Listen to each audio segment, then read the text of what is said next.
Her brothers took everything, but forgot the equipment shed their father sealed in 1959. What she found inside wouldn't just give her back her home, it would give her back her father. If you've ever felt completely alone, like the world had already decided who you were, then this story is for you. Hit that subscribe button and let's get into it. The bus groaned to a stop, its brakes hissing like a tired animal. For the past 6 hours, that sound had been the punctuation mark to a long, rambling sentence of gray highways and forgotten towns. I'd watched the concrete towers of the city shrink in the dirty rear window until they were nothing but smudges on the horizon, then nothing at all. 2 years in a place designed to make you forget where you came from, and I'd done a pretty good job of it. 2 years of shared rooms, scheduled meals, and the quiet, persistent hum of institutional life. On my 18th birthday, they handed me a small box with my file, a bus ticket, and a handshake that felt more like a dismissal than a congratulations. I was free, but freedom felt a lot like being untethered in a vacuum. The only thing I had was a letter, forwarded from my last known address, printed on thick, cream-colored paper that felt important. It was from a lawyer in a town I barely remembered, a place called Sparrow Creek. It was about my father's estate. My father, who I hadn't seen since I was 10. My father, who had been gone for over a year without my even knowing. The letter was a summons, a loose thread in the tightly woven fabric of my new, empty life. I pulled on it. The bus station in Sparrow Creek wasn't a station at all. It was a single bench outside a convenience store, the paint peeling off in sun-bleached curls. The air here was different. It was heavy with the smell of damp earth and pine, a scent so thick you could almost taste it. It was the smell of memory, faint and unsettling. I stood there for a moment, my single duffel bag at my feet, feeling like a ghost that had forgotten how to haunt. The city was loud with its indifference. This place was quiet with it. A few people glanced at me, their eyes lingering for a second before moving on. I was an outsider, a disruption in the slow, steady rhythm of their day. I checked the address on the letter again. Gable & Sons, attorneys at law. A quick search on my phone told me it was a 10-minute walk. I hoisted the bag onto my shoulder, the strap digging into my skin, and started walking. The town was small, the kind of place where every storefront seemed to have been there for 100 years. The paint was faded, the signs were weathered, but everything looked solid, rooted, unlike me. The lawyer's office was above the town's only bakery. The smell of yeast and sugar followed me up a narrow, creaking staircase. The door was heavy oak with a frosted glass panel. A small, silver-haired woman looked up from her typewriter, an actual typewriter, and gave me a polite, questioning smile. "I'm here to see Mr. Gable," I said, my voice sounding thin. "My name is Alara." Her smile warmed slightly. "He's expecting you, dear. Go right in." Mr. Gable's office was filled with books. They lined every wall, floor to ceiling, their leather spines cracked and worn. He was a man who looked like he'd grown out of the landscape, his face a roadmap of wrinkles, his eyes a pale, clear blue. He stood up slowly from behind a massive wooden desk and extended a hand. His grip was surprisingly firm. "Ilara, it's good to finally meet you. I knew your father a long time." He gestured to a worn leather chair, and I sank into it. The silence in the room was thick, broken only by the rhythmic clacking of the typewriter from the outer office. "I'm sorry for your loss," he began, his voice raspy but kind. "Your father, he was a complicated man, but a good one." I just nodded. I didn't know what to say.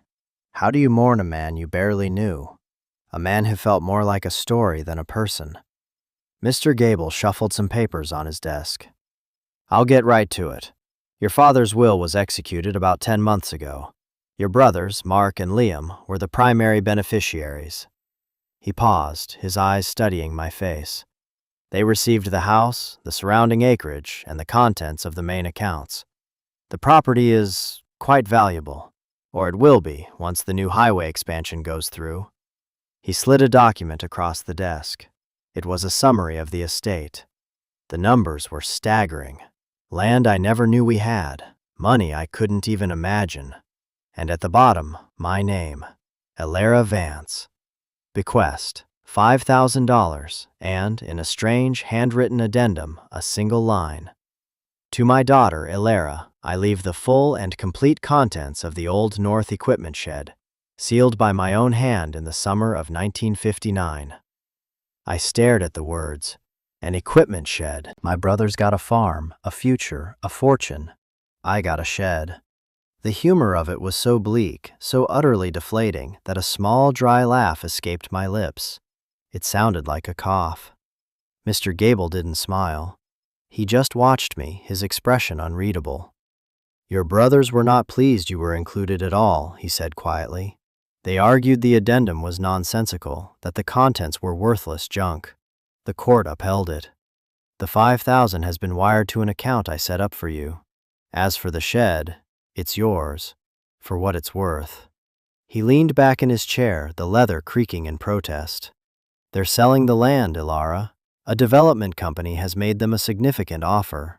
They plan to clear everything, build a series of distribution warehouses. The deal closes in 30 days. They've given you a legal notice to clear out the contents of the shed before then. After that, it will be demolished along with everything else. 30 days.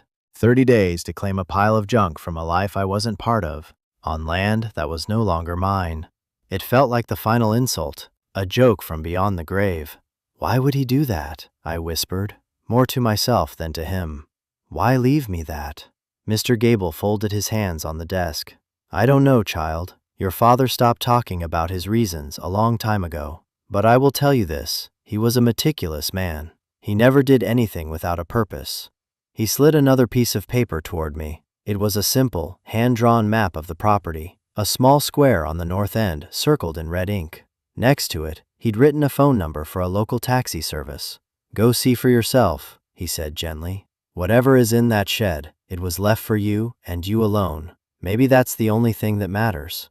I left his office in a daze. The map clutched in my hand. The world felt tilted, off balance.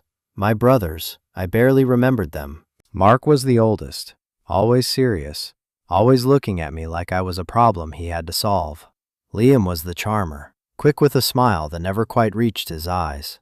They were almost 10 years older than me from our father's first marriage.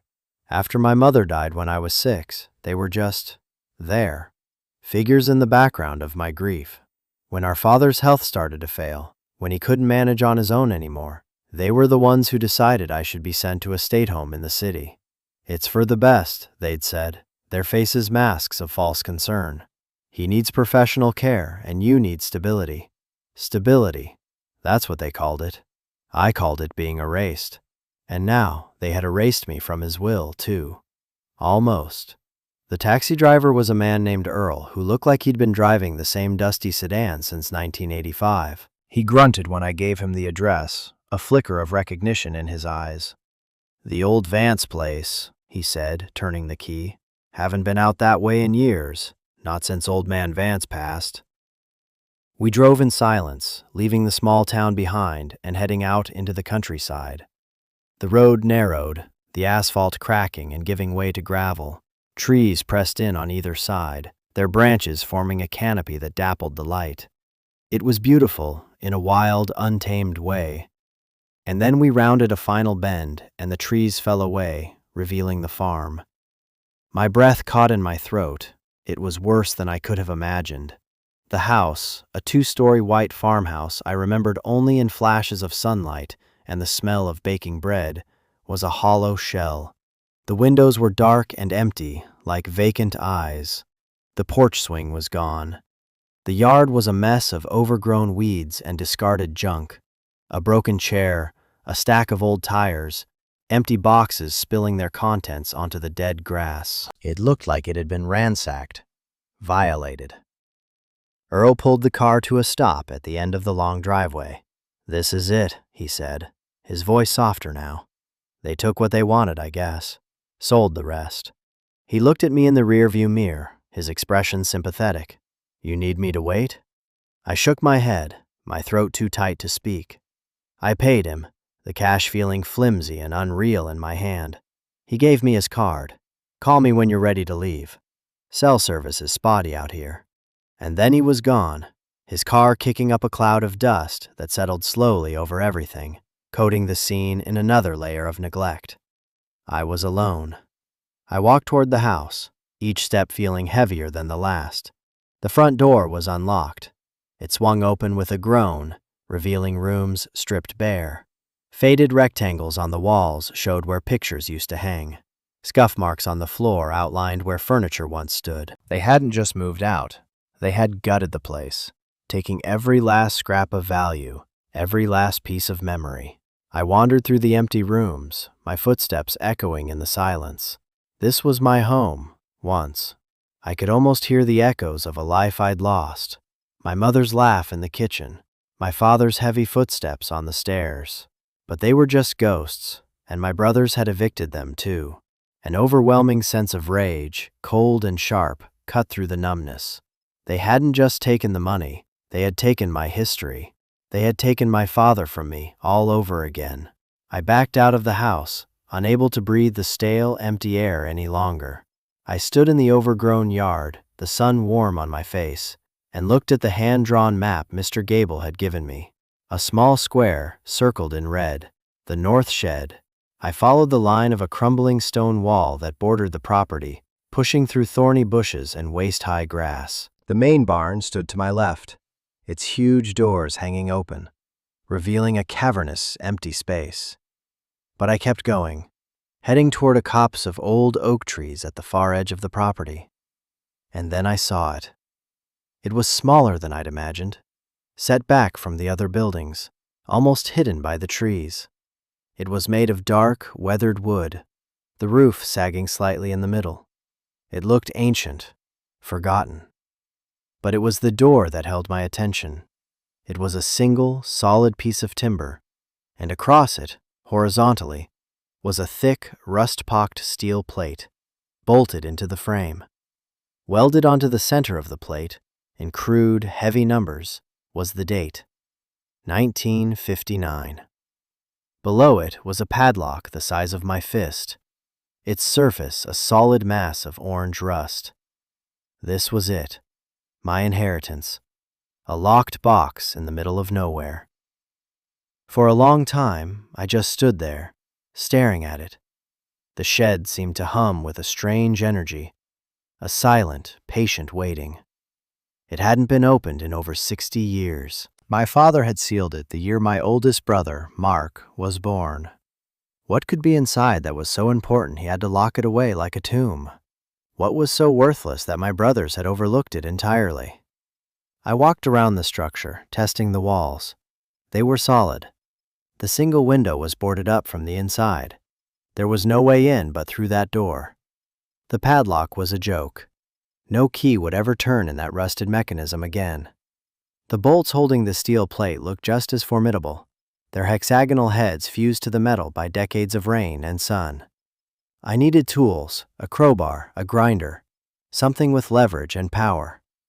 I went back toward the main barn, hoping my brothers had left something, anything, useful behind. The barn was as empty as the house, but in one corner, half buried under a pile of rotting canvas, I found a small metal toolbox. It was heavy. Inside, nestled in foam, was a set of old, well-oiled wrenches, a heavy ball-peen hammer, and a long, wicked-looking pry bar. It was my father's. The tools felt solid and real in my hands, a tangible link to him. I carried them back to the shed, my heart pounding a slow, steady rhythm against my ribs. The sun was beginning to dip toward the horizon, casting long shadows across the field. The air grew cooler. I wedged the tip of the pry bar into the small gap between the padlock's shackle and the hasp. I put all my weight into it, my muscles screaming in protest. The metal groaned. I leaned harder, my knuckles white. With a sudden, jarring crack, the rusted shackle snapped. The padlock fell to the ground with a dull thud. It was a small victory, but it felt monumental. Now for the bolts. I fitted a wrench over the first one and pulled. It didn't budge.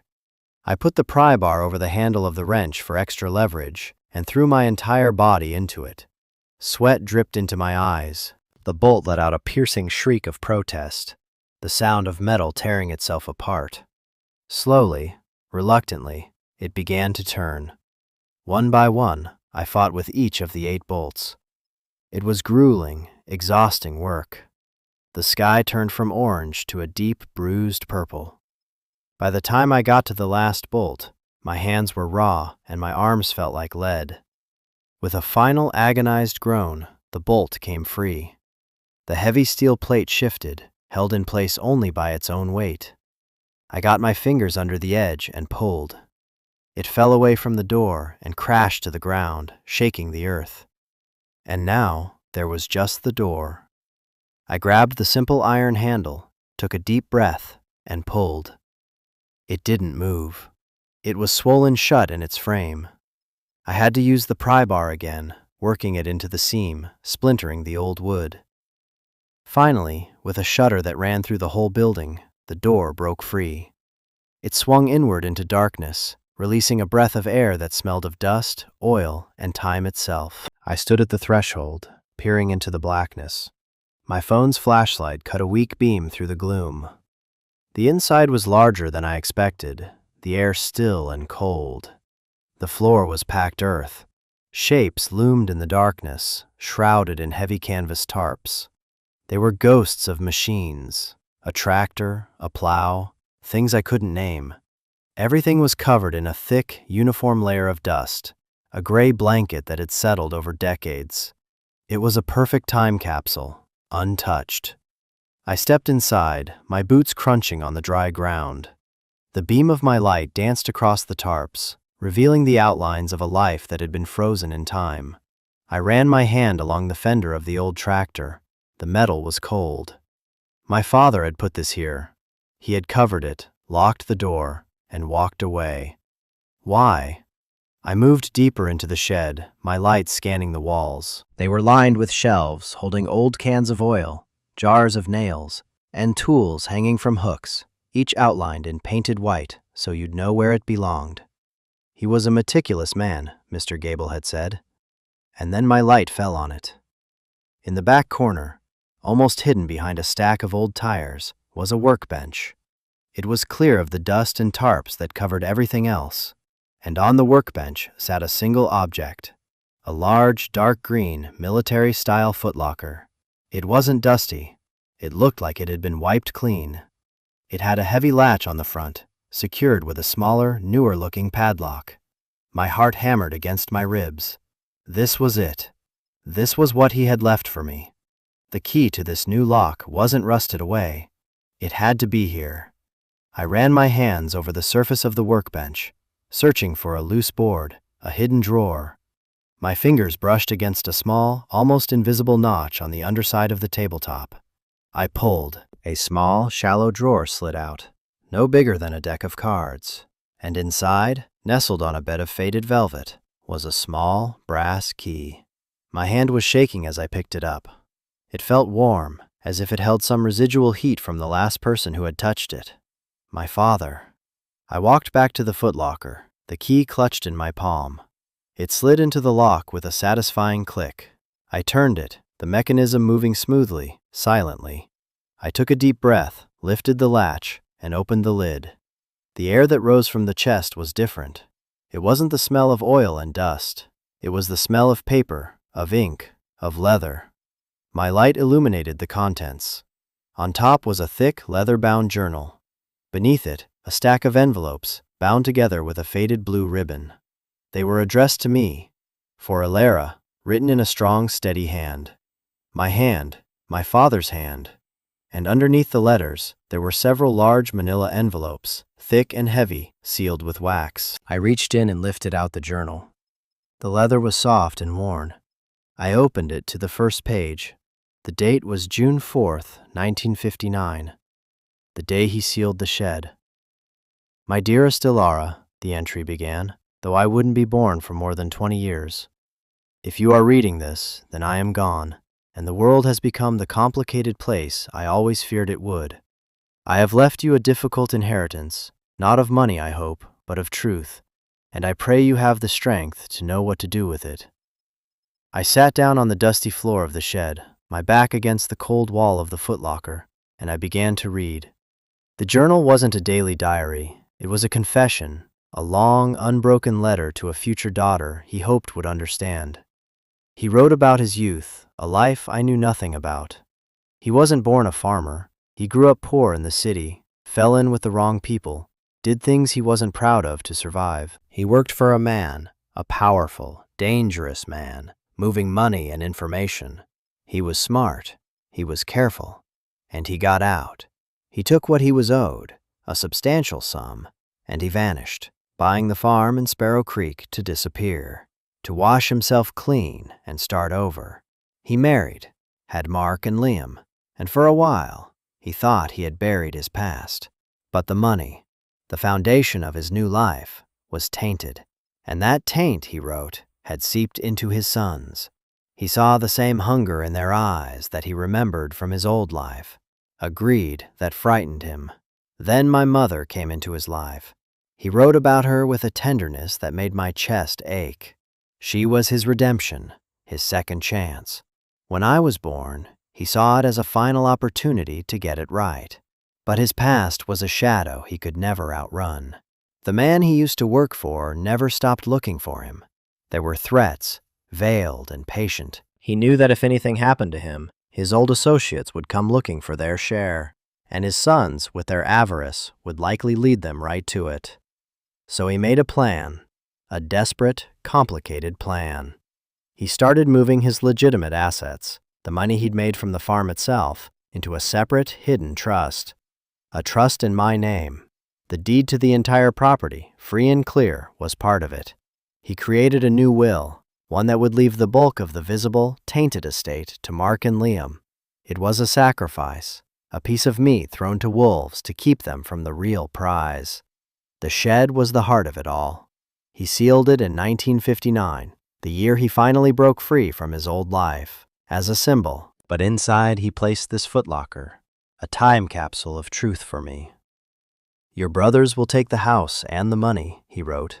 They will see it as their birthright. Let them. Their inheritance is a trap. The money is traceable to my old life. If my enemies come looking, they will follow that trail. But you, my daughter, I leave you the truth.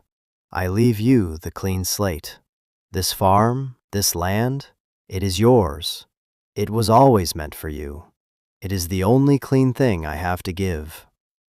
My hands were trembling, the pages of the journal blurring through my tears. My father, the quiet, distant man from my memories, was a stranger, a man who had lived a double life, a man who had orchestrated this entire painful drama to protect me. It wasn't abandonment, it was a shield.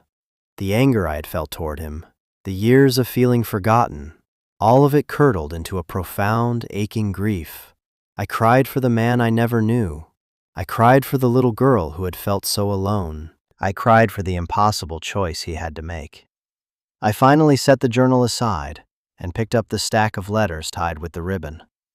They were dated, one for each of my birthdays after I was sent away. I opened the one for my 11th birthday. His handwriting was shakier. He wrote about how much he missed me, how he saw me in the flight of the sparrows across the fields, how he hoped I was safe. He told me he was sick, that the doctors didn't give him long. He told me not to believe what my brothers said about him, that everything he was doing for me. Each letter was a piece of him, a conversation across time. He was telling me his story, making sure that when the time came, I wouldn't be a ghost in my own life. I would be its owner. The last letter was dated just 2 years ago. The writing was barely legible. It's almost time, he wrote. Mark and Liam are circling like vultures. They see my weakness as their opportunity. They have been moving money, forging my signature. I have let them. It is part of the plan. They are tying themselves tighter and tighter to the past I am trying to give you a future from. Inside the other envelopes, you will find the proof of their crimes. You will also find the original deed, the trust documents, everything Mr. Gable will need. And you will find some cash I saved, clean money from the sale of crops over the years. Use it to start. Be smart, Alara. Be brave. This land is your anchor. Don't let them take it from you. All my love, Dad. I sat there in the cold, dark shed for hours, the beam of my phone slowly dying. The weight of it all was crushing. This wasn't just about a farm. It was about justice. It was about my father's last wish. But what did that mean? Exposing my brothers would ruin them. They could face prison. They were greedy, they were cruel, but they were still my family, weren't they? Could I do that? Could I be the instrument of their destruction? The alternative was to take the cash he'd left, disappear, and let them sell the farm. I could start a new life somewhere else, free from all this history. It would be easier, safer. No lawyers, no courts, no family torn apart. Just a quiet exit. That's what the old me would have done. The girl who left the group home with a duffel bag and no expectations. The girl who knew how to be invisible. But reading my father's words had changed something in me. He hadn't raised me to be invisible. He had spent the last years of his life building me a fortress, and he was asking me to be strong enough to claim it. I have to pause here for a second. Have you ever discovered a secret that completely changed how you saw someone you loved? Or how you saw yourself? It's a heavy, disorienting feeling, right? It's like the ground shifting under your feet. If you've ever felt that, let me know in the comments. This community is a place where we understand that things are never as simple as they seem. We get it. Okay, let's get back to what was in those last envelopes, because that's what changed everything. I used the last of my phone's battery to see. I carefully broke the wax seals on the thick manila envelopes. The first one contained the legal documents my father had described. A thick vellum deed with my name on it, held in trust. A set of papers outlining the trust's directives, signed and notarized by a firm in a neighboring state, making it ironclad. The second envelope held bank statements, receipts, and copies of checks. My father had meticulously documented every dollar my brothers had siphoned from his accounts. He had highlighted the forged signatures, made notes in the margins, building a case against them from his sickbed. It was cold, methodical, and damning. The third and final envelope was heavy. I tore it open, and bundles of cash spilled out. Old bills, 20s and 50s, wrapped in paper bands. I didn't count it, but I knew it was a lot. More money than I had ever seen in my life. The clean money, the seed he had left for me to plant my new life. As I sat there in the darkness, the reality of my choice pressing in on me, my phone, which I'd plugged into a portable charger I carried, buzzed. It was an unknown number. I almost ignored it, but something made me answer. Hello? Ilara? It's Mark. His voice was just as I remembered it, smooth, confident, with an undercurrent of impatience. I said nothing. Listen, he continued. Liam and I were talking. We feel bad about how things shook out with the will. Dad wasn't, well, he wasn't himself at the end. That whole shed thing is just ridiculous. We know you're in a tough spot, so we've decided to offer you a little something extra. $20,000. A clean break. All you have to do is sign a document waiving any future claims on the estate. A lawyer will send it over. It's a generous offer, Ilara. More than you'd ever get for that pile of junk in the shed. Generous. The word hung in the air, obscene and insulting. He thought he could buy my silence. He thought he could erase me for $20,000. And in that moment, all my doubt, all my hesitation vanished. It was replaced by a cold, clear certainty. My father had given me a choice, and my brother had just made it for me. No, I said, my voice quiet but firm.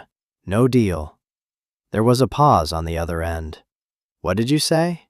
Ilara, don't be stupid. This is the best you're going to get. I said no, I repeated, a new strength flowing through me. I'm keeping the shed, and everything in it. I hung up before he could respond. I sat in the silent darkness, the phone in my hand, and I knew what I had to do. I wasn't the scared little girl they sent away anymore. I was my father's daughter, and this was my home. I found Earl's taxi card and dialed his number. When he answered, my voice didn't shake. Earl? It's Ilara Vance. I need a ride back to town, to Mr. Gable's office. The next morning, I was back in that book-lined office. This time, I didn't feel small or lost. I felt solid. I placed the footlocker on Mr. Gable's desk. He looked at it, then at me, his pale blue eyes wide with a dawning understanding. "My God, child," he whispered, "what have you found?" I opened it and laid everything out on his desk. The journal, the letters, the trust documents, the original deed, the evidence of my brother's fraud, the stacks of cash. I told him everything. I talked for over an hour, my voice steady, recounting the story my father had written for me. Mr. Gable listened in complete silence, his expression shifting from curiosity to shock and finally to a kind of grim, profound respect. When I was finished, he picked up the trust document, his fingers tracing my father's signature. He read it, then read it again. He examined the deed. He slowly leafed through the evidence of my brother's theft. Finally, he looked up at me, and for the first time, I saw a genuine, unrestrained smile spread across his face. It was a fierce, triumphant thing. "He did it," he said, his voice thick with emotion. "That brilliant, stubborn son of a gun. He actually did it." He leaned forward, his eyes locking with mine. "Ilara, these documents are perfect. The trust is unassailable. It predates the will. Legally, this entire property, the house, the land, everything, has been yours since the day this trust was enacted. The will your brothers benefited from was, in essence, a decoy. They inherited a house and land that wasn't your father's to give.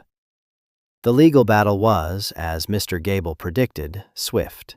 He filed an injunction to halt the sale to the developers. He presented the trust and the deed to the court. My brothers, represented by a slick city lawyer, were blindsided. Their confident smirks dissolved into pale, slack-jawed disbelief as Mr. Gable laid out my father's intricate plan. Their lawyer tried to argue the trust was a fraud, that my father was not of sound mind. But the documents were flawless, the chain of custody impeccable. The judge ruled in my favor. The property was mine. All of it. Then came the matter of the fraud. Mr. Gable presented the evidence my father had so carefully collected. The case was open and shut. Faced with prison time, Mark and Liam pleaded guilty to lesser charges. They had to pay back every cent they had stolen, with interest. They lost everything. The money, the house, their reputations. The final time I saw them was in the courthouse hallway after the final hearing. They looked like strangers. The arrogance was gone, replaced by a hollow, defeated look. Mark wouldn't meet my eyes. He just stared at the floor, his shoulders slumped. But Liam, he looked at me, and in his eyes, I didn't see hatred or anger. I saw a flicker of something that looked like shame. "He beat us," Liam whispered, his voice raspy. "Even from the grave, the old man beat us." He wasn't wrong, but he wasn't right either. My father hadn't done this to beat them. He had done it to save me. I didn't feel a shred of triumph, just a deep, profound sadness for the family we could have been, and a quiet, steely resolve for the future I now had to build. The months that followed were a blur of legal paperwork and quiet work. The developers vanished. The threat of foreclosure was gone. The farm was mine, a silent, sprawling testament to my father's love. I didn't move into the main house. I couldn't. The emptiness my brothers had left behind felt tainted. It was a place of ghosts and bad memories. Instead, I focused on the shed. I aired it out, cleaned it from top to bottom. I repaired the sagging roof and fixed the broken door. I ran electricity out from the main barn. Slowly, painstakingly, I turned it into a space for myself. I set up a small living area in one corner, with a bed, a desk, and a hot plate. The rest of the space I left open, a workshop where I could think. The old workbench where I'd found the footlocker became the center of my new home. It was my sanctuary. My inheritance wasn't the land, I realized. It was this shed, this small, forgotten building that held the truth. It was the place where I had found my father, and in doing so, had found myself. I used the cash he left me to buy seeds and tools. I started small, tilling a small plot of land near the shed. I planted vegetables, tomatoes, zucchini, corn. I learned from old books I found in the town library, from watching videos online. I worked from sunup to sundown, my hands calloused, my body aching, but my mind clearer than it had ever been. The physical labor was a balm, a way to connect with the land that was now mine. I was putting down roots, literally and figuratively. The people in Sparrow Creek, who had initially watched me with a cautious curiosity, began to warm up. Earl, the taxi driver, would drop off a newspaper sometimes on his way past. The woman from the bakery would save me a loaf of bread at the end of the day. They saw me not as some strange outsider, but as the Vance girl who had come home and was quietly, determinedly rebuilding her life. They respected the work. One day Mr. Gable drove out to see me. He found me in my garden pulling weeds. He didn't get out of the car, just rolled down the window. "Looks good, Alara," he said, nodding at the neat rows of green shoots. "Your father would be proud." The words, simple and direct, meant more to me than any court ruling or legal document. I was living up to the faith he had placed in me. I was honoring his sacrifice. I was becoming the person he had hoped I would be. My life now is quiet. It's simple. It's my own. Some days I walk the property, from the crumbling stone walls to the edge of the deep woods. I feel my father's presence here, not as a ghost, but as a steady, reassuring warmth. He didn't leave me a fortune. He left me something far more valuable, a choice. He gave me a story, his story, and trusted me with it. He trusted me to be strong enough to carry it and to use it to build a future. Inheritance, I've learned, isn't about what you're given. It's about what you choose to do with it. You can let it define you, or you can use it to redefine yourself. That shed, sealed for over 60 years, wasn't a tomb for the past. It was an incubator for my future. It held the truth, and the truth, as it turns out, really does set you free. It gives you a foundation to build on, a place to call home. This story isn't just about a shed, or a will, or a piece of land. It's about how the things that are sealed away, the truths we're afraid to look at, often hold the most power. It's about finding your way back to a home you never knew you had. Maybe you have a sealed part of your own story, a piece of your own history that's waiting to be opened. If what I've shared today has resonated with you, if it's made you think about your own inheritance, the emotional kind, the one that truly matters, then I hope you'll subscribe to this channel. This is a place where we unearth those kinds of stories together. Share your own experience in the comments below. I promise you, I read every single one. Because every story of finding your way back home, of reclaiming your own truth, deserves to be heard. Thank you for listening.